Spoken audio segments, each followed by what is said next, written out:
أشرف الأنبياء والمرسلين سيدنا ونبينا أبي القاسم محمد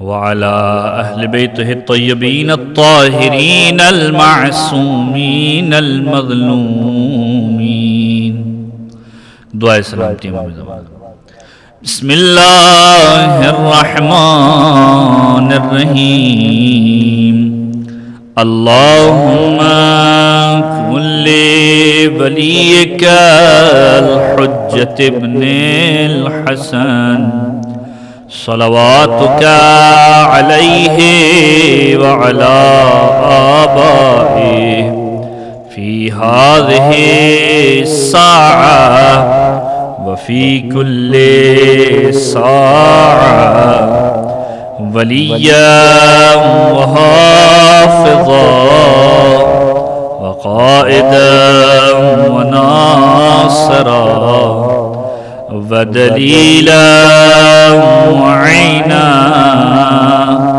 حتى تسكنه أرضك توعا وتمتعه فيها طويلا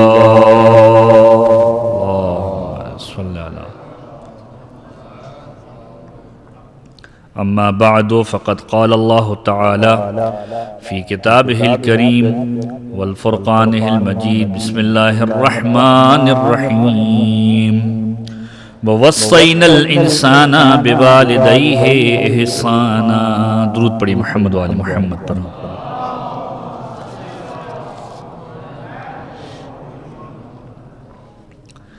سامعین اکرام کے در مختصر سی گفتگو کے لیے قرآن کریم کی جس آیت کو سرنامہ کلام کے طور پر پیش کیا گیا سورہ احقاف اور اس کی 15ویں آیت ارشاد رب العزت ہو رہا ہے وَوَصَّيْنَا الْإِنسَانَ بِوَالِدَيْهِ إِحْسَانًا اور ہم نے انسان کو نصیحت کی ہے وصیت کی ہے کہ وہ اپنے والدین کے ساتھ احسان کرے۔ قرآن کریم میں متعدد مقامات ایسے ہیں کہ جہاں پر پروردگار عالم نے خود والدین کے موضوع کو منتخب کیا ہے کہ کس طریقے سے ماں باپ کے ساتھ انسان کا کردار ہونا چاہیے، کس طریقے سے انسان کی روش اپنے والدین کے ساتھ ہونی چاہیے، یہاں تک کہ معصومین کے جملے اس عنوان سے بھی نظر آتے ہیں کہ جس طریقے سے پروردگار عالم نے اپنے لیے عظمت کو قرار دیا ہے، انسان کے سامنے اسی طریقے سے اس کے والدین کی عظمت کو قرار دیا ہے کہ جس طریقے سے پروردگار کی بارگاہ میں جھکتا ہے اسی طریقے سے والدین کے سامنے بھی جھکے، اور خود قرآن کریم کی آیت بھی اس کے اوپر اصرار کرتی ہے کہ ان دونوں میں سے اگر کوئی ایک بھی ان سن تک پہنچ جائیں کہ کبریائی کا سن ہو، ضعیفی کا سن ہو، تو پھر اپنے دونوں کاندھوں کو ان کے سامنے جھکا دو اور ان سے انتہائی ادب اور احترام کے ساتھ پیش آؤ۔ وَلَا تَقُلْ لَهُمَا اُفٍّ، یہاں تک کہ جو اف یہ بالکل لوور ڈگری ہے تمہارے ان سے کلام کرنے کی یا جھڑکنے کی، ان کو اف تک نہ کہنا۔ یہ چھوٹی سے چھوٹی ڈگری ہے لیکن ان کے سامنے اگر کہہ دیا تو یہ سب سے بڑی ڈگری بن جانے والی ہے۔ معصومین کی زندگی کے اندر اگر ہم اس کا مشاہدہ کریں، ماہ مبارک شعبان مخصوص ہے الحمدللہ معصومین کے ساتھ، اور آپ نے فضائل سنے ہیں اس مہینے کے اندر معصومین کے۔ خود سید الشہداء سلام اللہ علیہ اور امام زین العابدین علیہ السلام ایک مرتبہ درود پڑھ دیجیے محمد وآل محمد پر۔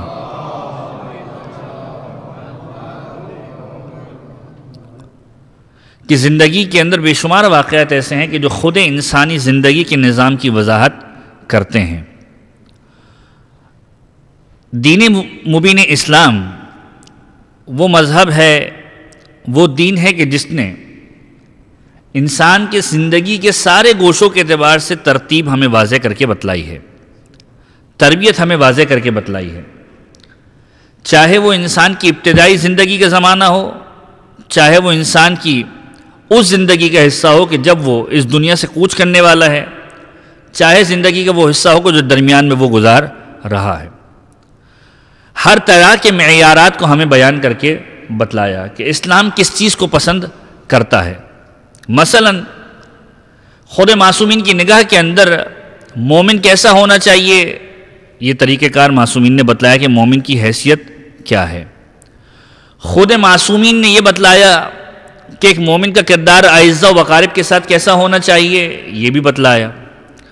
یہاں تک کہ معصومین نے اس بات کی بھی وضاحت کی کہ جب انسان اپنی زندگی کے ایک نئے باب کو شروع کر رہا ہوتا ہے، والدین کا باب تو ایک الگ باب ہے، ایک الگ چیپٹر ہے کہ انسان پہلے شادی کرتا ہے، پھر شادی کے بعد کی زندگی گزارتا ہے، اور پھر پروردگار عالم صاحب اولاد کرتا ہے، یہ تیسری کیٹیگری کے اندر آئے گا۔ لیکن جو ابتدائی زمانہ ہے، معصومین نے اور پروردگار عالم نے اس حد تک ہمیں پیغام دیا ہے کہ ان تمام باتوں کی طرف غور و فکر کرو کہ تم کس حد تک دین پر پریکٹیکل عمل کرنے والے ہو۔ شادی کا معاملہ ہو، اس کے اندر کتنا عمل کرنے والے ہو، اس کے بعد کے مراحل میں کتنا عمل کرنے والے ہو، اور جب کبار سن تک پہنچ جاؤ، بزرگی کی حد تک پہنچ جاؤ، تو پھر اس وقت کتنا عمل کرنے والے ہو۔ زندگی کے ہر حصے کو اہل بیت علیہ السلام نے نمایاں کر کے ہمارے سامنے بیان کیا ہے۔ اولاً تو یہ کہ ایمان کیا چیز ہے، تمہارے دلوں میں کیسے داخل ہوگا، پھر مومن کیسا ہونا چاہیے، یہ ساری کی ساری باتیں بتلائی گئیں۔ صادق آل محمد امام جعفر صادق علیہ السلام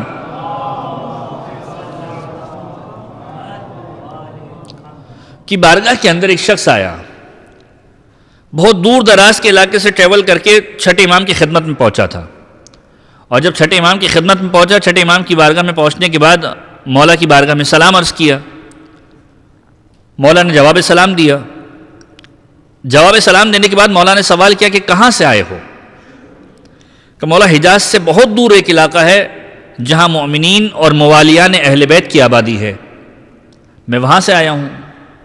آپ ذرا غور کیجئے کہ دین مبین اسلام نے، اہل بیت علیہ السلام نے کس قدر ان چیزوں کی طرف فورس کیا ہے کہ ہم ان چیزوں کو اپنے اندر پیدا کریں۔ کہ موالیان اہل بیت کی ایک آبادی ہے، وہاں میں رہا کرتا ہوں، آپ کی زیارت کے لیے مدینہ تشریف لایا ہوں۔ مولا نے جواب سلام دیا ہے، اور اس کے بعد ایک مرتبہ سوال کیا کہ یہ بتاؤ کہ جب تم اپنے علاقے سے نکلے تھے اس وقت مومنین کس کیفیت کے اندر تھے، مومنین کی حالت کیسی تھی؟ چھٹے امام نے سوال کیا، اس نے ایک مرتبہ جواب دیا، مولا جب میں وہاں سے نکلا مومنین بہترین حالت کے اندر تھے، سارے کے سارے الحمدللہ خیریت کے ساتھ تھے، سارے کے سارے الحمدللہ خوش تھے، کسی کو کوئی پریشانی نہیں تھی۔ مولا نے کہا اچھا یہ بتاؤ کہ جب سب کے سب خوش تھے، کوئی پریشانی نہیں تھی، الحمدللہ کوئی ٹینشن نہیں تھی، تو یہ بتاؤ کہ وہ مومنین ان کا کردار کیا تھا؟ اب مولا سوال کر رہے ہیں اور آنے والا مولا کو جواب دے رہا ہے کہ جب تم وہاں سے نکلے تم نے ان لوگوں کے اندر کس کیفیت کو دیکھا؟ آیا وہ افراد جب کسی دوسرے مومن کو پریشانی کی حالت میں دیکھتے تھے ان کی مدد کرتے تھے یا نہیں کرتے تھے؟ کہ مولا میں نے ایسا تو نہیں دیکھا، ہیں سارے مومن لیکن میں نے ایک دوسرے کی مدد کرتے ہوئے نہیں دیکھا۔ پھر مولا نے سوال کیا یہ بتاؤ کہ وہاں کے امیر افراد کیا غریب لوگوں کی دیکھ بھال کرتے ہیں یا نہیں کرتے؟ کہ مولا ایسا میں نے بہت کم دیکھا ہے کہ کوئی امیر کسی غریب کی دیکھ بھال کرنے کے لیے جائے۔ پھر مولا نے سوال کیا یہ بتاؤ کہ آیا تم نے دیکھا کہ کوئی امیر کسی غریب کے دکھ درد کو بیٹھ کے بانٹ رہا ہو؟ کہ مولا میں نے ایسا بھی نہیں دیکھا۔ پھر مولا نے دوبارہ سوال کیا کہ یہ بتاؤ کہ کیا تم نے دیکھا کہ وہاں پر کوئی امیر کسی غریب کی مالی معاونت کر رہا ہو، مالی معاونت کر رہا ہو، اس کی مدد کر رہا ہو؟ کہ مولا میں نے ایسا تو نہیں دیکھا۔ اور اس کے بعد یہ شخص دوبارہ مخاطب ہوا مولا سے، مولا آپ سارے ایسے سوال کیے جا رہے ہیں کہ جو میں نے وہاں پر دیکھے ہی نہیں۔ تو مولا نے ایک مرتبہ جواب دیا کہ دیکھو تم بڑے اطمینان سے کہہ رہے ہو کہ محبان اور موالیان کی آبادی سے آیا ہوں، در حقیقت وہ ہماری آبادی ہے ہی نہیں، وہ ہماری آبادی ہے ہی نہیں۔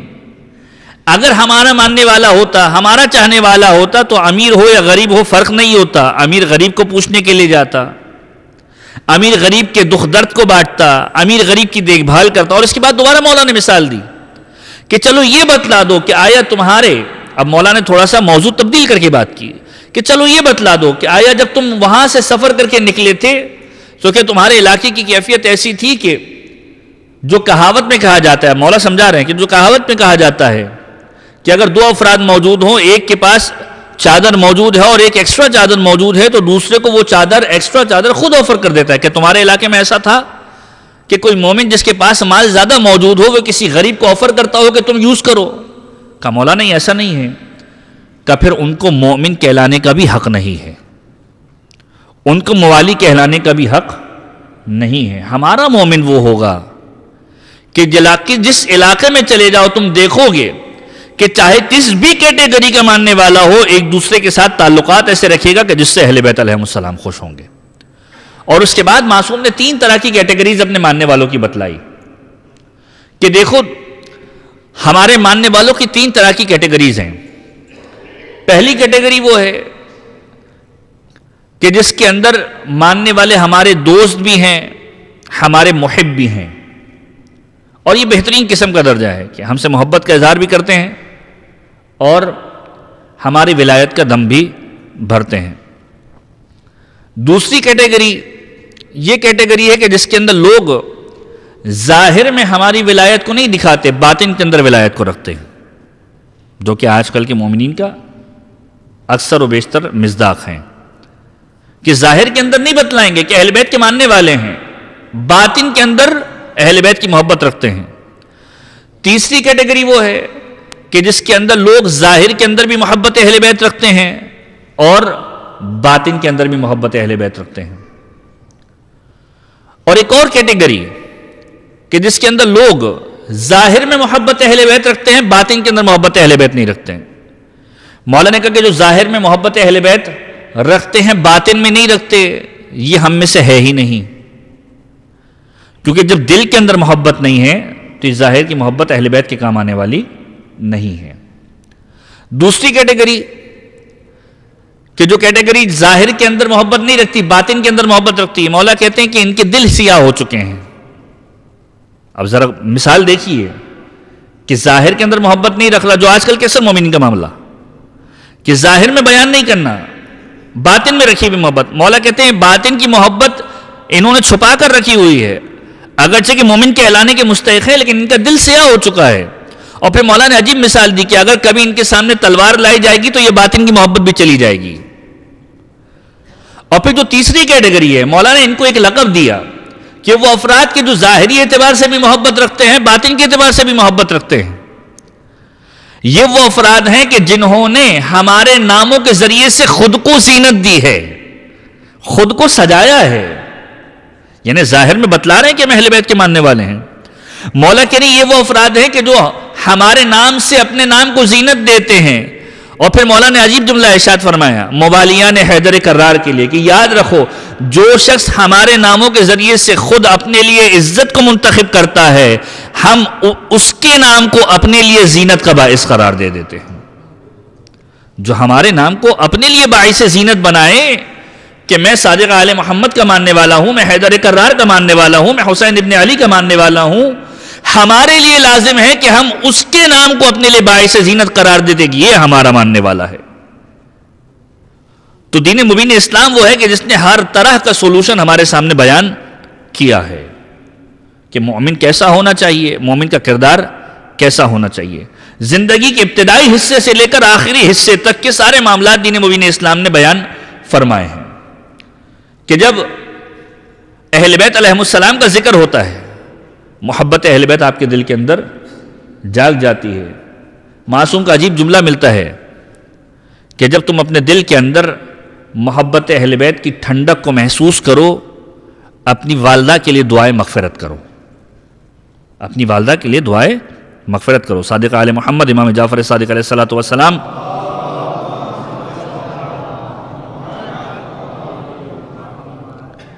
کہ جب تم محبت اہل بیت کی ٹھنڈک اپنے دل کے اندر محسوس کرو، اپنی والدہ کے لیے دعائیں مغفرت کرو.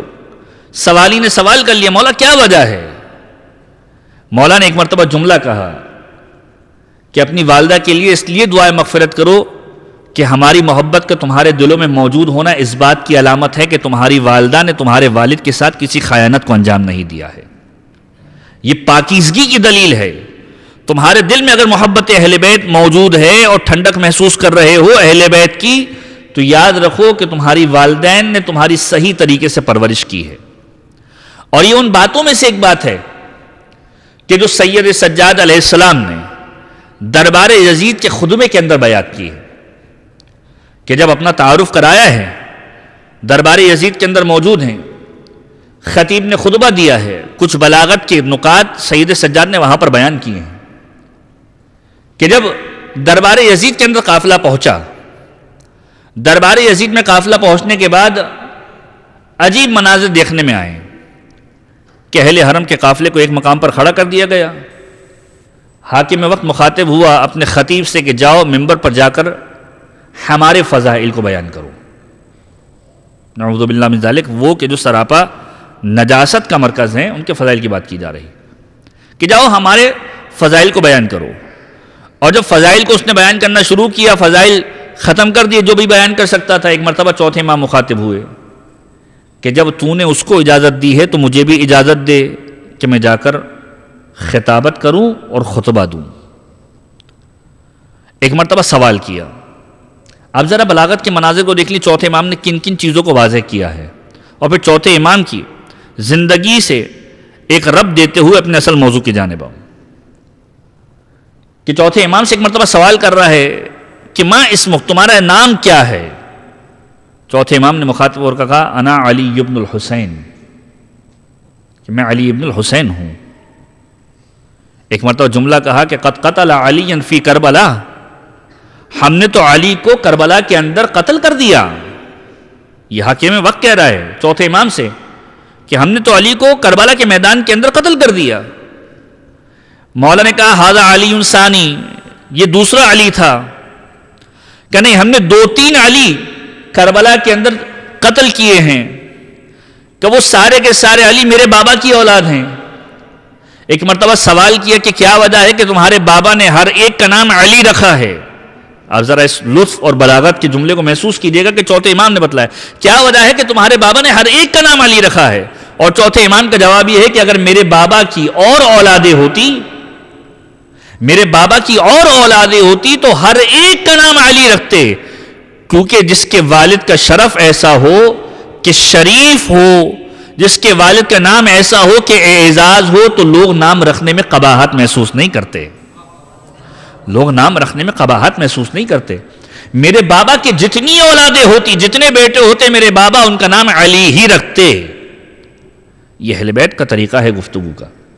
اور اس کے بعد جب خطبہ دینے کے لیے گئے ہیں، تعارف کروایا ہے اپنا کہ میں مکہ کا بیٹا ہوں، منا کا بیٹا ہوں، زمزم و صفا کا بیٹا ہوں. جو نہیں جانتا وہ پہچان لے کہ جس کا کلمہ تم پڑھتے ہو میں اسی کا نواسا ہوں. جب ممبر پر جا رہے تھے، ایک مرتبہ جملہ کہا، خطیب ممبر سے اتر رہا تھا کہ اگر تم مجھے خطبہ دینے کی اجازت نہ بھی دو تو ان لکڑیوں پہ چڑھ کے میں خطبہ نہیں دینے والا. آپ ذرا غور کیجئے، ممبر ہے اور مولا جملہ کہہ رہے ہیں کہ میں ان لکڑیوں پر چڑھ کر خطبہ نہیں دوں گا، پھر ایسی خطبہ دوں گا. بتلانا چاہ رہے ہیں کہ وہ ممبر جس کے اوپر ذکر اہل بیت نہ ہو، وہ ممبر کہلانے کا بھی مستحق نہیں ہے. نسبت ہے اس ممبر کو چونکہ اہل بیت کے ساتھ، لہذا ممبر کہلایا. اور جب خطبہ دیا ہے اس کے اندر اپنا تعارف کرواتے ہوئے کہا پروردگار عالم نے ہمیں 6 شرف عطا کیے ہیں جو کسی اور کو عطا نہیں کیے ہیں. پروردگار عالم نے ہمیں وارث علم قرار دیا ہے. پروردگار عالم نے ہمارے اندر حلم قرار دیا ہے. ہمیں علم دیا ہے، ہمیں حلم دیا ہے. ہمیں فصاحت دی ہے جو کسی اور کو نہیں دی. ہمیں شجاعت دی ہے، ہمیں شجاعت کا مرکز بنایا ہے. ہم اہل بیت کو پروردگار عالم نے امامت دی ہے، اور ہم اہل بیت وہ ہیں کہ جس کی محبت کو پروردگار عالم نے دلوں میں سکون کا باعث قرار دیا ہے. اگر ہماری محبت دل میں نہیں ہے تو وہ شخص پروردگار عالم کی بارگاہ میں بخشے جانے کے قابل بھی نہیں ہے. یہ وہ خطبہ ہے کہ جو چوتھے امام نے دربار یزید کے اندر دیا ہے، اور یہی چوتھے امام کی روش اور سید الشہداء کی روش، جو میں نے قرآن کریم کی آیت کو تلاوت بھی کیا کہ پروردگار عالم نصیحت کر رہا ہے انسانوں کو، بوالدیہ احسانہ، اپنے والدین کے ساتھ احسان کرو. احسان کا معنی آپ کیا کریں گے؟ نیکی. لیکن یہ نیکی اگر آپ اس کو انگلش میں ٹرانسلیٹ کرنا چاہیں، احسان فیور، والدین کے ساتھ فیور نہیں کی جاتی. یہ فیور کا جملہ ہی غلط ہے. روایت کے عجیب جملے ہیں کہ جب چھٹے امام صادق آل محمد امام جعفر صادق علیہ الصلوۃ والسلام کی خدمت میں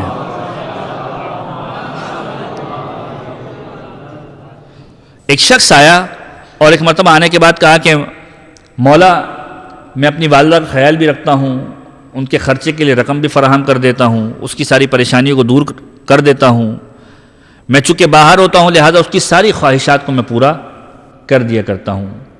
کیا میں نے اس احسان کو جو قرآن کریم میں والدین کے ساتھ کرنے کی بات کی گئی ہے اس کو پورا کر دیا؟ مولا نے کہا احسان تو دور کی بات، تو ابھی اس منزل تک ہی نہیں پہنچ پایا کہ احسان کر پائے. اور پھر مولا نے فرمایا کہ احسان کا مطلب کیا ہے؟ احسان کا مطلب جو ہماری لغت کے اندر احسان کا مطلب لیا جاتا ہے وہ نہیں ہے. مولا نے کہا کہ اداء الفریضۃ علی کل ولد، اپنے فریضے کو ادا کرنا ہر بیٹے کے اوپر یا ہر اولاد کے اوپر، اسے قرآن کریم نے احسان سے تعبیر کیا ہے. احسان سمجھ کر نہ کرے کہ میں یہ کام کر رہا ہوں تو میں کوئی فیور دے رہا ہوں، نہیں، بلکہ پروردگار عالم نے تم پر لازم کیا ہے اس کام کو انجام دینا. یہی وجہ ہے کہ معصومی کی عجیب روایتیں ملتی ہیں. آپ ذرا غور کیجئے، والدین کے حقوق کے اعتبار سے چوتھے امام امام زین العابدین علیہ الصلوۃ والسلام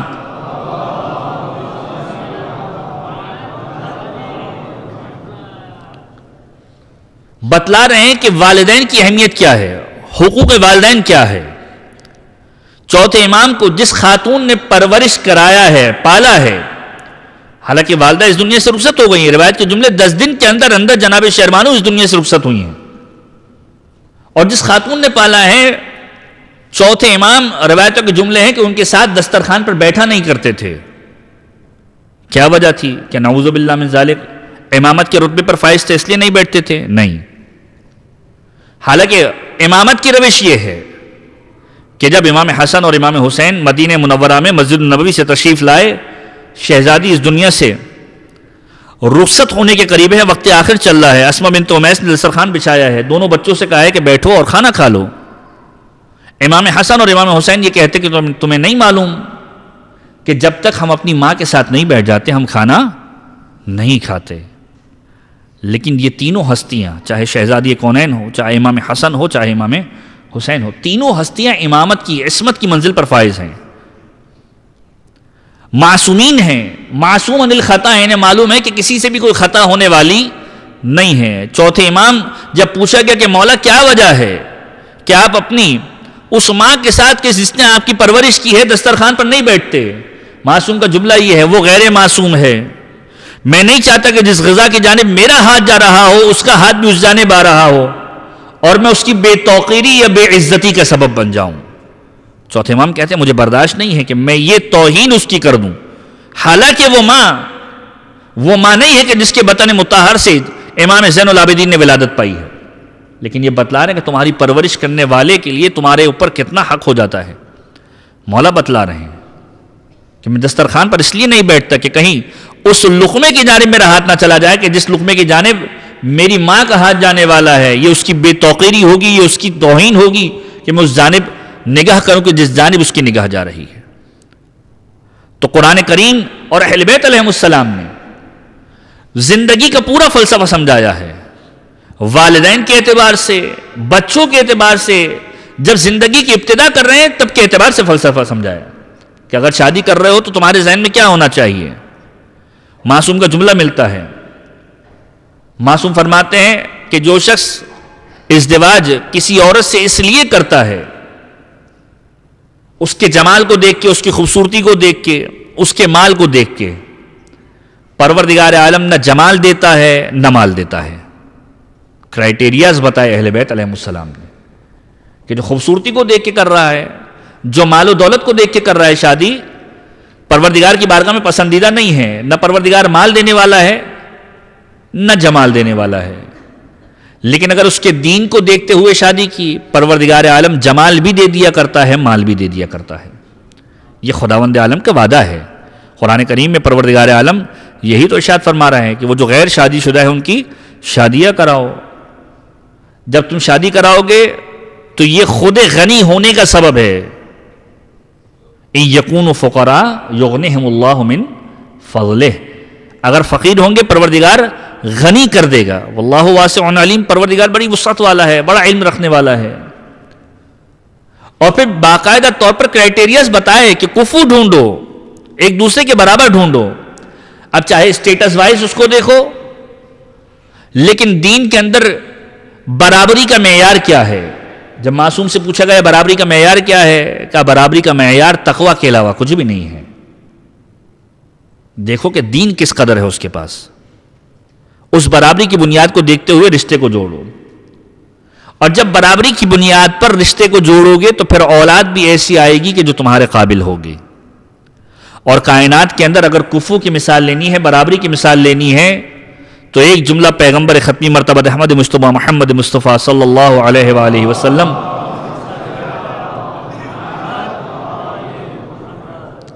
کا کافی ہے. جناب زہرا کو مخاطب ہو کر یہ کہا تھا کہ اے فاطمہ، اگر علی جیسا کوئی تیرے برابری والا نہ ہوتا تو پروردگار عالم اس دنیا کے اندر تجھے بھیجتا ہی نہیں.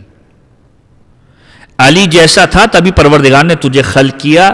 کائنات میں اگر فاطمہ کی برابری والا کوئی ہے تو علی مرتضیٰ کے علاوہ کوئی نہیں. اور یہی بات دلیل بنتی ہے جناب زینب کبریٰ کی، اس بات کی دلیل کے اوپر کہ جناب زینب کبریٰ معصومین میں سے نہیں ہے، اگرچہ کہ ہمارا تصور یہ ہے کہ محفوظ عن الخطا ہے، معصوم کے قریب ہیں. وجہ کیا ہے؟ اگر شہزادی معصومہ ہوتی تو پروردگار کو ایک اور معصوم اس دنیا کے اندر رکھنا تھا کہ جو شہزادی کی برابری کر سکے، جو شہزادی کی برابری کر سکے. شہزادی کے زمانے کے اندر دو معصوم موجود تھے، امام حسن اور امام حسین علیہ السلام، دونوں بھائی تھے. پروردگار عالم نے معصومین کو اس عنوان سے بنایا. لہذا اس بات کو تسلیم کرنا پڑے گا کہ جناب زینب کو اگر پروردگار معصوم بناتا تو ایک اور معصوم کا اضافہ پروردگار عالم کو کرنا پڑتا. تو شریعت نے کرائٹیریاز بتائے ہیں کہ جب انسان ابھی زندگی کو شروع کر رہا ہے تو اس کا کرائٹیریا کیا ہونا چاہیے. معصوم کا عجیب جملہ ہے کہ بہترین انسان وہ ہے کہ جو اپنی زندگی کو دین کے نام پر شروع کرے، دین کی بنیاد پر شروع کرے. کہ اگر ابھی رشتہ استواء سے منسلک ہو رہا ہے، یہ دیکھے کہ کس قدر دین کو فالو کرنے والا ہے. اگر ابتدا ہی کے اندر دین کو فالو نہیں کر رہا ہے، اس کا مطلب اہل بیت کی سنت پر عمل نہیں کر رہا، اہل بیت علیہ السلام کو فالو نہیں کر رہا. اور پھر دونوں کے حقوق بتلائے کہ مرد کے حقوق کیا ہیں، عورت کے حقوق کیا ہیں، خواتین اور مرد کا طریقہ کار کیا ہونا چاہیے زندگی گزارنے کا. خود پیغمبر ختمی مرتبہ جب جناب زہرا معصوم ہیں، بھیج رہے ہیں مولا کائنات کے گھر پہ، تو ایک نصیحت اور وصیت کر کے بھیج رہے ہیں. تاریخ کتب نے لکھا ہے کہ جب جناب زہرا کو بھیجا، اب اپنے معاشرے کا مقابلہ کیجئے پیغمبر کی اس نصیحت کے ساتھ کہ جب جناب زہرا کو رخصت کیا ہے ایک مرتبہ، یہ جملہ کہا ہے، اے فاطمہ کبھی علی سے کوئی ایسی فرمائش نہ کرنا کہ جس کو علی پورا نہ کر سکے، جس کو علی پورا نہ کر سکے. مشکل کشا ہے علی ابن ابی طالب، لیکن پیغمبر بتلا رہے کہ تمہاری تربیت کیا ہونی چاہیے. اور روایت کے جملے ہیں کہ مولا کائنات بار بار شہزادی کونین سے سوال کیا کرتے تھے، اے فاطمہ کوئی سوال کیجئے. جناب زہرا کا ایک جملہ ہوتا تھا، علی میری آپ نے ساری فرمائشیں اس طریقے سے پوری کر دی کہ میرا سوال کرنے کا دل ہی نہیں کرتا. یہ عورت کا کردار ہونا چاہیے. اور اس کے بعد مرد کا کردار کیا ہونا چاہیے کہ خیال اس طریقے سے رکھے کہ مولا کائنات کے جملے ہیں کہ جب پیغمبر ختمی مرتبہ سے ملاقات ہوتی ہے شادی کے کچھ ایام کے بعد، اور پیغمبر سوال کرتے ہیں تو پیغمبر کو جواب دیا جا رہا ہے، ابھی شادی کا کچھ عرصہ گزرا ہے. بعض روایتیں ہیں کہ دوسرے دن پیغمبر نے سوال کیا ہے مولا کائنات سے کہ فاطمہ کو کیسا پایا. آپ ذرا غور کیجئے، سوال کرنے والا معصوم، جس کے بارے میں سوال کیا جا رہا ہے معصومہ، جس سے سوال کیا جا رہا ہے وہ بھی معصوم. اگر فرض کیجئے دوسرے دن یا کچھ ایام کے بعد سوال کیا جا رہا ہے تو آپ کہیں گے عجیب مضحکہ خیز سوال ہے، ابھی تو ایک دوسرے کو سمجھے ہی نہیں ہے. لیکن سوال کرنے والا بھی معصوم ہے، جس کے بارے میں سوال کیا جا رہا ہے وہ معصومہ ہے، جس سے سوال کیا جا رہا ہے وہ معصوم ہے. مولا کا جملہ یہ ہے، نعم العون لطاعت اللہ، میں نے فاطمہ کو عبادت کے اندر مددگار پایا، دین کی معاونت کرنے والا پایا. اور اس کے بعد مولا کا عجیب جملہ ہے. مولا کا جملہ یہ ہے جب میں فاطمہ کے چہرے کی طرف نگاہ کرتا ہوں میرے سارے ہم و غم دور ہو جایا کرتے ہیں. میرے سارے ہم و غم دور ہو جایا کرتے ہیں. گویا مولا نے ایک جملہ کہہ دیا اور خاتون کا کرائٹیریا بتلا دیا کہ خاتون کا اپنا شوہر کے ساتھ برتاؤ ایسا ہونا چاہیے کہ جب شوہر اس کی جانب نگاہ کرے تو اس کا ہم و غم دور ہو جائے. آج کل کے معاشرے میں بہرحال ایسا نہیں ہے. خواتین کو دیکھنے کے بعد مزید ٹینشن میں اضافہ ہو جاتا ہے. تو اہل بیت علیہ السلام نے سیرت بتلائی ہے ابتدائی زندگی سے لے کر انتہائی زندگی تک کہ کس طریقے سے زندگی کو گزارنا ہے. اگر شادی کر رہا ہے تو اس کا معیار کیا ہے, جس سے شادی کی جا رہی ہے اس کا معیار کیا ہے, کہ ایک دوسرے کا کس طریقے سے خیال رکھنا ہے.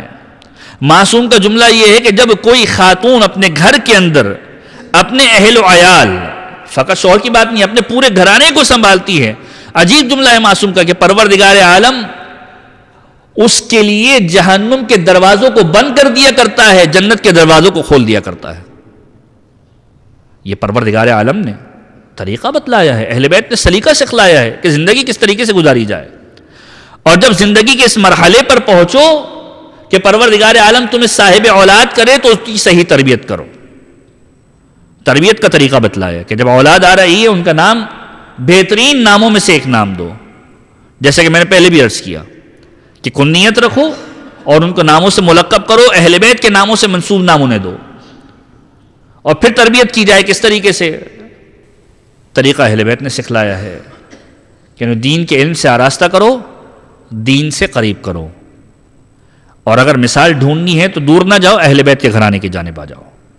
حسن و حسین ہیں, مسجد النبوی ہے, پیغمبر خطبہ دیتے ہیں, دونوں چھوٹے بچے جا کر پیغمبر کے خطبوں کو یاد کرتے ہیں, اور جب گھر کی جانب واپس آتے ہیں شہزادی سوال کرتی ہیں.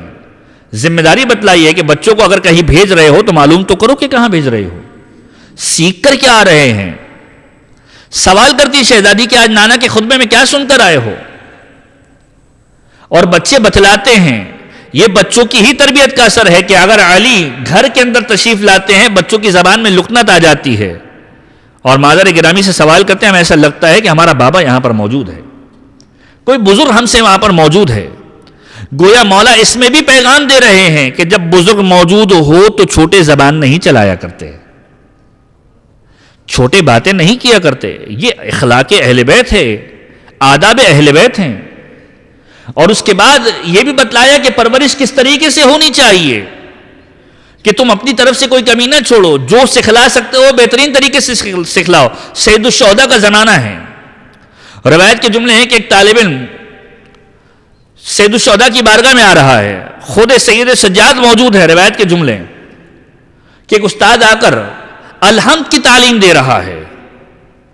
اب بعض روایت میں سید سجاد یا بعض روایت میں جناب علی اکبر, کہ الحمد کی تعلیم دی ہے, اور مولا نے اسے سکھانے والے کو اتنا دیا ہے, سوال کرنے والے نے سکھایا, سوال کرنے والے نے سوال کیا مولا کیا وجہ ہے, اس نے صرف ایک سورہ الحمد سکھلایا ہے اور آپ اس کو اتنا عطا کر رہے ہیں, اتنا عطا کر رہے ہیں. مولا کا جواب یہ ہے میں نے جو اسے عطا کیا ہے وہ فانی ہے, اس نے جو اس کو سکھایا ہے وہ فنا ہونے والا نہیں. تربیت کا طریقہ بتلایا کہ اس معاملے کے اندر کسی کوتاہی کا مظاہرہ نہیں کرو. اور جب تیسری کیٹیگری کے اندر پہنچ جاؤ کہ جب پروردگار صاحب اولاد کر دے, اب تمہاری بھی ذمہ داریاں ہیں, بچوں کی بھی ذمہ داریاں ہیں, اور یہی آج کا موضوع ہے کہ تمہاری ذمہ داری کیا ہے. معصوم فرماتے ہیں جب والدین کی حیثیت اختیار کر لو تو ادبوا اولادکم, اپنی اولاد کو تعدیب کرو, تربیت دو, بے ازمنتکم, ان کے زمانے کے اعتبار سے, لیکن کس بات کا خیال رکھتے ہوئے, دینداری کا خیال رکھتے ہوئے. یہ بات نہ کی جائے کہ ہمارے زمانے میں ایسا ہوتا تھا. یقیناً ہمارے زمانے میں ایسا ہوتا تھا, ان کو ان کے زمانے کے اعتبار سے تعلیم دو, لیکن بہرحال دین کا خیال خاص رکھو. جو آج کا سب سے بڑا گیپ ہے پیرنٹس اور بچوں کے درمیان وہ یہی تو ہے کہ ہم اس زمانے کے اندر جی رہے ہیں کہ جو زمانہ پچھلا زمانہ ہے, اور یہ زمانہ آگے بڑھ چکا ہے. خوف ہے کہ بچہ بگڑ نہ جائے, دینداری کا خیال رکھو لیکن اس کو زمانے کے ساتھ متصل رکھو تاکہ اسے معلوم ہو کہ حلال و حرام موجودہ زمانے کے اندر کیا ہے. جہاں یہ بات کی جاتی ہے کہ ہمارے زمانے میں ایسا ہوتا تھا، ہم نے ایسا کیا، یہی بات مورد نزاع بن جاتی ہے کہ آپ کا زمانہ مختلف تھا، ہمارا زمانہ مختلف ہے، لہذا ان کے لیول پر آ کر ان کے زمانے کے اعتبار سے ان کو تربیت دو۔ والدین کی ذمہ داری یہ ہے۔ اولاد کی ذمہ داری کیا ہے؟ یہ اولاد کی ذمہ داری وہ ہے کہ جس کو قرآن کریم نے بھی بہت فوکس کیا اور اہل بیت اطہار نے بھی بہت فوکس کیا، کہ اگر کسی شخص کو، معصوم کا جملہ ہے، جنت کے اندر اپنا نام لکھوانا ہے تو والدین کی خدمت کو انجام دے۔ پروردگار عالم اہل بہشت میں سے حقدار قرار دیتا ہے ان افراد کو کہ جو پروردگار کی بارگاہ میں اس طریقے سے آتے ہیں کہ والدین کی خدمت کو انجام دیتے ہوئے آتے ہیں، اور تاریخ اس بات پر شاہد ہے۔ حضرت موسیٰ پروردگار عالم سے مخاطب ہو کر سوال کرتے ہیں، پروردگار میں چاہتا ہوں کہ مجھے کوئی ایسا موقع مل جائے کہ میں اس شخص سے ملاقات کروں کہ جو جنت کے اندر میرا ہم نشین ہوگا۔ یہی روایت حضرت داؤد کے اعتبار سے بھی بیان کی جاتی ہے۔ پروردگار عالم نے کہا موسیٰ جاؤ فلاں گاؤں کے اندر ایک شخص ہے کہ جو قصائی ہے، گوشت کا کام کرتا ہے، گوشت کاٹنے کا کام کرتا ہے، اس سے جا کے ملاقات کرو، وہ تمہارا جنت کے اندر ہم نشین ہوگا۔ دوسرے گاؤں کے اندر پہنچے، ایک مرتبہ ملاقات کی، ملاقات کرنے کے بعد ایک مرتبہ سوال کیا کہ میں چاہتا ہوں کہ تمہارے ساتھ تمہارے گھر کی جانب چلوں۔ اس نے اپنے کام کو بند کیا، گھر کی جانب گیا، گھر کے اندر گیا، اپنے سامان کو رکھنے کے بعد دوسرے کمرے میں گیا، وہاں سے ایک بوری کے اندر کسی چیز کو اٹھا کر لے کر آیا، اور جب کسی چیز کو اٹھا کر لایا، حضرت موسیٰ نے غور سے دیکھا تو دیکھا کہ کوئی خاتون ہے کہ جس کو یہ آغوش میں اٹھا کر لے کر آیا ہے۔ پھر حضرت موسیٰ نے محسوس کیا کہ یہ خاتون کی خدمت کو انجام دے رہا ہے، وہ اپنے ہاتھوں سے کھانا کھلا رہا ہے، اس کی حاجات کو دور کر رہا ہے۔ ایک مرتبہ دیکھا کہ وہ خاتون اس شخص کو کوئی دعا دے رہی ہے، دعا تو نہ سن سکے۔ جب وہ شخص وہاں سے فارغ ہو کر آیا، ایک مرتبہ حضرت موسیٰ نے سوال کیا کہ یہ کون ہے کہ جس کی تم اتنی خدمت کو انجام دے رہے ہو؟ ایک مرتبہ کہا کہ یہ میری ماں ہے کہ جس کی حاجتوں کو میں پورا کر رہا ہوں۔ حضرت موسیٰ مخاطب ہو کر ایک مرتبہ کہنے لگے کہ کیا دعا دے رہی تھی، کیا دعا دے رہی تھی؟ آپ ذرا غور کیجئے، والدین کی دعاؤں کو لینا، پروردگار عالم نے یہ وہ نعمت دی ہے کہ جس کا شکریہ آپ زندگی بھر ادا نہیں کر سکتے۔ کہ کیا دعا دے رہی تھی؟ کہ وہ دعا دے رہی تھی کہ غفر اللہ لک، پروردگار تیری مغفرت کرے، وجلس لک جلیس موسیٰ فی الجنان، اور پروردگار تجھے جنت کے اندر موسیٰ کے برابر میں بٹھا دے، جنت کے اندر موسیٰ کے برابر بٹھا دے، اور تیری ملاقات موسیٰ سے کروا دے۔ حضرت موسیٰ نے کہا پروردگار نے تیری ماں کی دعا کو نہ فقط قبول کیا ہے، پروردگار نے مجھے پیغام دیا ہے کہ یہ وہ شخص ہے کہ جو جنت میں تیرا ہم رکاب ہونے والا ہے۔ والدین کی خدمت۔ صادق آل محمد امام جعفر صادق علیہ السلام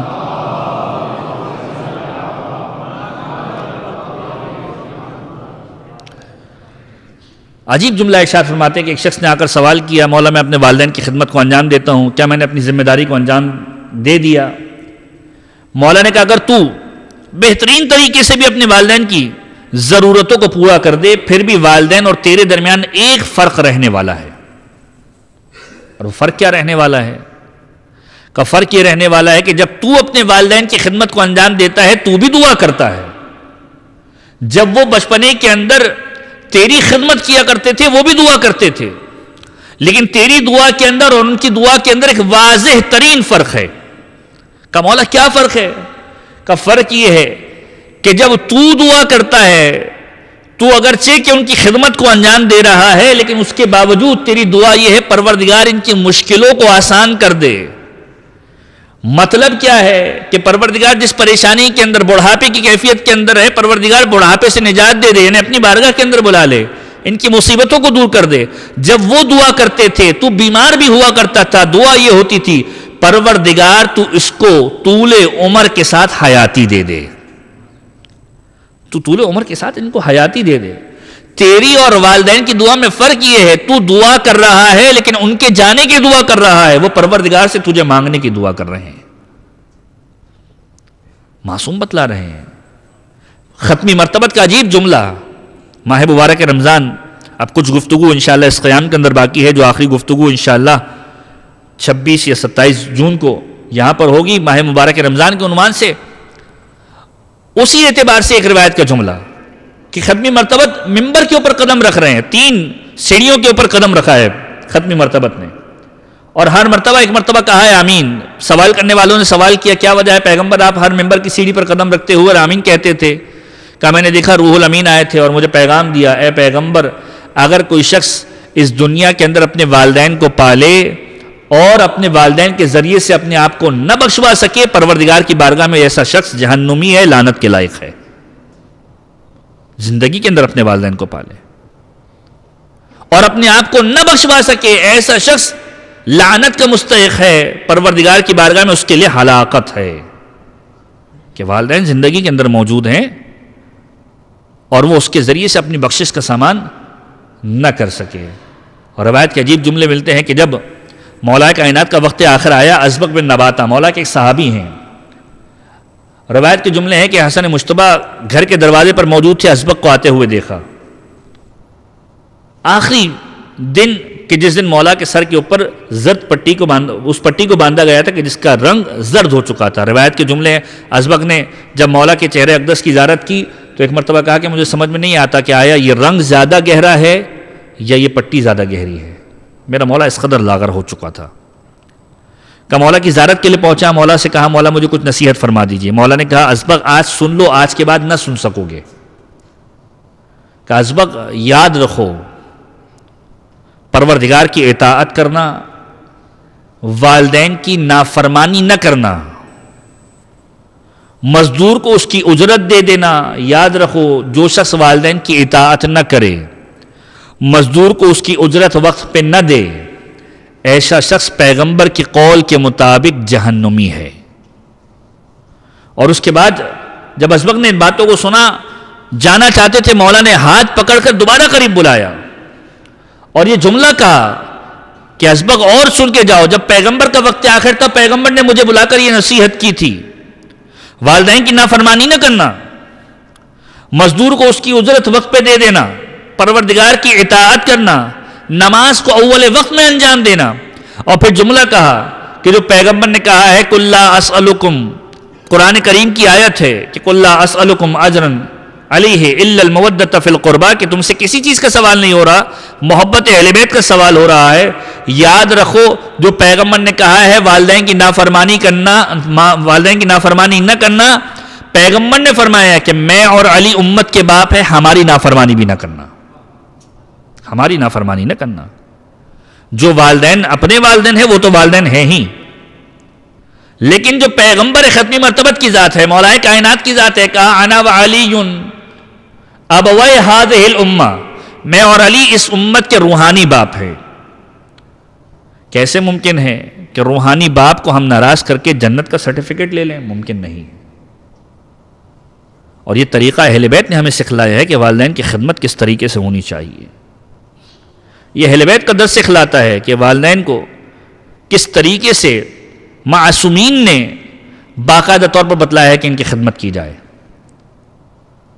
والدہ کی بچوں سے محبت اور بچوں کی والدہ سے محبت، یہ اہل بیت علیہ السلام نے سکھلایا ہے. آج کا زمانہ وہ زمانہ ہے کہ جس زمانے کے اعتبار سے حکایتیں بیان کی جاتی ہیں کہ آج وہ زمانہ ہے کہ خاتون کے جس کو بچوں نے اولڈ ایج کے اندر ڈال دیا، اولڈ ایج ہوم کے اندر ڈال دیا، مرنے کا وقت قریب آیا، بیٹے سے ملاقات کی خواہش ظاہر کی، اور جب بیٹے سے ملاقات کی خواہش کو ظاہر کیا، بیٹا ملنے کے لیے آیا، ماں نے ایک فرمائش کی کہ بیٹا کوشش کرو کہ جس جگہ پہ میں رہ رہی تھی وہاں پر پنکھا لگوا دو. یہ موجودہ زمانہ ہے کہ وہاں پر پنکھا لگوا دو. کہا ماں جب تم وہاں پر موجود تھی، جب تو تم نے اس سفارش کو نہ کیا، اس خواہش کا اظہار نہ کیا، اب جب دنیا سے رخصت ہو رہی ہو اس خواہش کا اظہار کر رہی ہو. تو ماں کا جملہ یہی تھا، میں نے تو جیسے کر کے زندگی کو گزار لیا، میں یہ سوچتی ہوں کہ جب کل تیرے بچے تجھے یہاں پر بھیجیں گے تو اس وقت تیرے سر پہ کم سے کم ہوا کے لیے کوئی چیز موجود ہونی چاہیے. یہ ماں کی کیفیت ہے. ختمی مرتبت کا جملہ ذہن میں رکھیے گا کہ جب جنگ کے بعد اصحاب پیغمبر موجود تھے، پیغمبر نے لوگوں سے سوال کیا. ایک خاتون دیوانہ وار کسی چیز کو ڈھونڈ رہی تھی, دیکھا کہ آغوش میں بچہ آیا, اپنے سینے سے لگایا, بچے کی غذا کے سبب کو فراہم کیا. پیغمبر نے سوال کیا کہ یہ بتاؤ کہ آیا یہ ماں اپنے بچے کو آنکھ کے اندر ڈال سکتی ہے؟ ایک مرتبہ تمام اصحاب پیغمبر نے متفقون علیہ ایک آواز یک زبان ہو کر کہا کہ پیغمبر ممکن نہیں ہے. ماں کی ممتا کا تقاضا یہ ہے کہ وہ اپنے بچے کو آنکھ کے سپرد نہیں کر سکتی. پیغمبر نے کہا پروردگار 70 ماؤں سے زیادہ محبت کرنے والا ہے. پروردگار 70 ماؤں سے زیادہ محبت کرنے والا ہے, لیکن اس کے باوجود انسان معصیت کی بنیاد پر پروردگار کی بارگاہ کے اندر آنکھ کے عذاب کو چکھے گا کہ انسان کیسا عاصی ہے. تو والدین سے انسان اپنے آپ کو نہ چھپائے, والدین کی خدمت کو انجام دے, کیونکہ معصوم کا جملہ ہے. پیغمبر کی بارگاہ میں آ کر کسی نے سوال کیا, یا رسول اللہ آپ جنگ کے اوپر جا رہے ہیں, جہاد کے اوپر جا رہے ہیں, میری خواہش ہے, جوان ہوں, توانا ہوں, دل چاہتا ہے کہ آپ کے ساتھ جنگ میں جا کر شرکت کروں, لیکن ماں باپ ضعیف ہیں, وہ چاہتے ہیں کہ میں ان کے پاس رہوں, پسند نہیں کرتے کہ میں آپ کے ساتھ جنگ پر جاؤں. پیغمبر نے کہا جاؤ اپنے والدین کی خدمت کرو. اور پھر پیغمبر نے عجیب جملہ ارشاد فرمایا کہ یاد رکھو تمہاری ایک شب اپنے والدین کی خدمت کو انجام دینا میرے ساتھ 1 سال تک جا کر جہاد کرنے سے افضل ہے. 1 سال جہاد سے افضل ہے. 8ویں امام علی رضا علی ابن موسیٰ رضا علیہ السلام کی بارگاہ کے اندر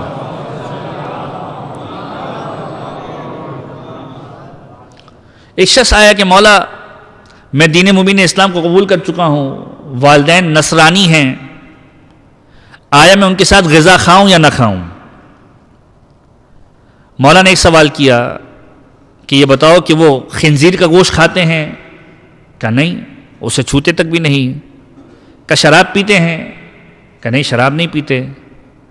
کہا جاؤ والدین کی خدمت کو انجام دو, ان کی ساری حاجتوں کو پورا کرنا, کوئی حاجت ان کی ایسی نہ رہے کہ تم پورا نہ کرو. ان کے پاس جاؤ, ان کی حاجتوں کو پورا کرنا, دیکھنا کہ تم خود اپنے ہاتھوں سے ان کو دفناؤ گے بھی. معصوم نے جملہ کہا کہ دیکھنا تم خود اپنے ہاتھوں سے ان کو دفناؤ گے جب اس دنیا سے رخصت ہوں گے. گھر کے اوپر پہنچا, والدین کی خدمت کرنے لگ گیا. کچھ عرصہ گزرا, والدین نے سوال کیا کہ یہ بتاؤ کہ جب تک تم ہمارے مذہب پر موجود تھے ہماری خدمت کو انجام نہیں دیتے تھے اتنی, اب کیا وجہ ہے کہ ہماری اتنی خدمت کو انجام دے رہے ہو؟ کہ پیغمبر جو آخری نبی ہے ان کی اولاد میں سے جو امامت کے منصب پر فائز ہیں ان سے ملاقات ہوئی, انہوں نے سکھلایا کہ والدین کے حقوق یہ ہیں, اور اس کے بعد سے آپ کی خدمت کو انجام دے رہا ہوں. والدین نے کہا یہ بتلاؤ کہ وہ پیغمبر پیغام کیا لے کر آیا تھا؟ جب پیغمبر کے پیغام کو سنا, ایک مرتبہ ایمان لے کر آئے, ایمان لانا تھا, رات کو دنیا سے رخصت ہوئے, جنازہ دفناتے ہوئے, دفنانے کے بعد جب امام کی بارگاہ میں آئے, امام نے کہا تھا میں نہ کہتا تھا کہ تو خود ان کو دفنائے گا, پروردگار نے اس خدمت کے صلے میں انہیں ایمان کا تحفہ دیا ہے, اس خدمت کے صلے میں ایمان کا تحفہ دیا ہے. یہاں تک کہ معصوم سے کسی نے سوال کر لیا کہ مولا کیا ہم اس جزا کو پہنچ سکتے ہیں کہ والدین کا حق ادا کر دیں؟ مولا نے کہا کہ ممکن ہی نہیں ہے کہ تم حق ادا کر سکو, ایسا ممکن ہی نہیں کہ والدین کا حق ادا کر لو. کچھ جزا تمہیں مل سکتی ہے, لیکن کن صورتوں میں؟ 2 صورتوں کے اندر, کہ والدین کی خدمت کو آپ انجام دے رہے ہیں, جو والدین کی خدمت کو انجام دے رہے ہیں ثواب کا باعث ضرور ہے, لیکن یہ آپ کا فریضہ ہے. معصوم کہتے 2 مقامات ایسے ہیں کہ جب تم والدین کی خدمت کو انجام دو گے پروردگار کی بارگاہ میں محبوب بن جاؤ گے. اب یہ اس زمانے کی مثال ہے, آج کے زمانے کے اعتبار سے شاید ایک جملہ پریکٹیکل بھی نہ ہو, کہ اگر تم دیکھو کہ تمہارا باپ کسی کی غلامی کے اندر ہے, تم پیسے دے کر اسے آزاد کراؤ, یہ ایسا حق ہے کہ جسے پروردگار پسند کرتا ہے. اور دوسرا یہ کہ تم دیکھو کہ تمہارے باپ کے ذمے کوئی قرضہ ہے, اس قرضے کو ادا کر دو, پروردگار کی بارگاہ میں یہ پسندیدہ ترین کام ہے. اسی لیے معصوم کا جملہ ملتا ہے کہ کچھ افراد ایسے ہوتے ہیں جو والدین کی زندگی کے اندر نیکوکار ہوتے ہیں, ان کی خیال رکھنے والے ہوتے ہیں, لیکن جب والدین اس دنیا سے رخصت ہو جاتے ہیں یہی افراد جو نیکوکار تھے یہ بدبخت کہلاتے ہیں. اور کچھ افراد کے جو بدبخت ہوتے ہیں والدین کی زندگی کے اندر, ان کے مرنے کے بعد نیکوکار کہلاتے ہیں. معصوم سے کسی نے سوال کیا مولا کیسے ممکن ہے کہ جب زندگی تھی نیکوکار کہلاتے تھے, مر گئے بدبخت کہلائے, اور جو زندگی میں بدبخت کہلاتے تھے مرنے کے بعد نیکوکار کہلائے. کہا جب والدین اس دنیا سے رخصت ہو گئے تو تمہارا رشتہ منقطع نہیں ہو گیا, ٹوٹ نہیں گیا, اب تو تمہارا رشتہ اور قائم ہو رہا ہے. ان کے بعد ان کی نمازوں کو ادا کرواؤ, ان کے قرضوں کو ادا کرواؤ, ان کے لیے استغفار کرواؤ, ان کے لیے خدا کی بارگاہ میں مغفرت طلب کرتے رہو. اگر کوئی شخص زندگی کے اندر ماں باپ کی نیکوکار ہوا کرتا تھا, ان کی ساری خواہشات کا خیال رکھا کرتا تھا, لیکن ان کے مرنے کے بعد ان کے قرضوں کو ادا نہ کرے, ان کی نمازوں کو ادا نہ کروائے, ان کے لیے بارگاہ پروردگار میں مغفرت طلب نہ کرے, یہ شخص بدبخت کی مانند ہے.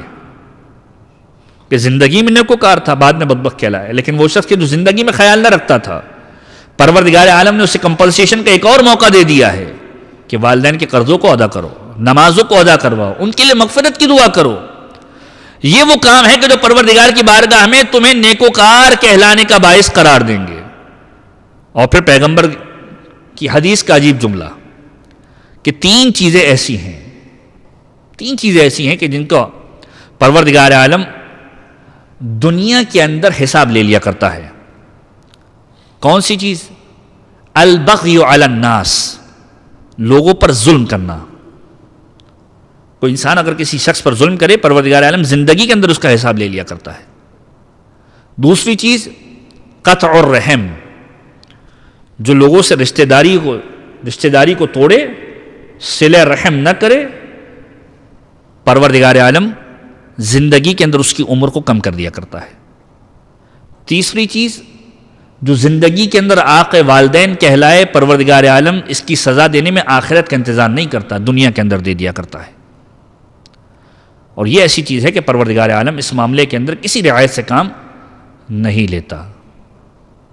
یہ وہ ہستیاں ہیں کہ جن کو اہل بیت علیہ السلام نے طریقہ سکھلایا ہے کہ کس طریقے سے ماں کی خدمت کو انجام دو. کہ معصوم کی بارگاہ میں آئے سوال کرنے والا کون ہے؟ جو زمانہ جاہلیت کے اندر بچیوں کو دفنا چکا ہے. پیغمبر کی بارگاہ میں آ کر سوال کر رہا ہے کہ پیغمبر خدا, پروردگار نے مجھے بیٹی عنایت کی, میں نے اس کا نام رکھا, میں نے اس کی پرورش کا سامان فراہم کیا, یہاں تک کہ کچھ عمر تک پہنچ گئی, میں اسے اپنے ساتھ لے کر گیا ایک گڑھے میں, اسے کھودتا جاتا تھا, ڈالتا جاتا تھا, وہ بچی مجھے بار بار بابا بابا کہہ کر پکارتے جاتی تھی, لیکن مجھے رحم نہ آیا, میں اسے دفناتا چلا گیا. آخری وقت تک اس کی زبان پر یہی جملہ تھے, اے بابا اے بابا. اب میں کمپنسیشن کس طریقے سے کروں؟ گناہ کو انجام دے دیا. پیغمبر نے سوال کیا, کیا والدین حیات ہیں؟ کہا نہیں. والدہ حیات ہیں؟ کہا نہیں.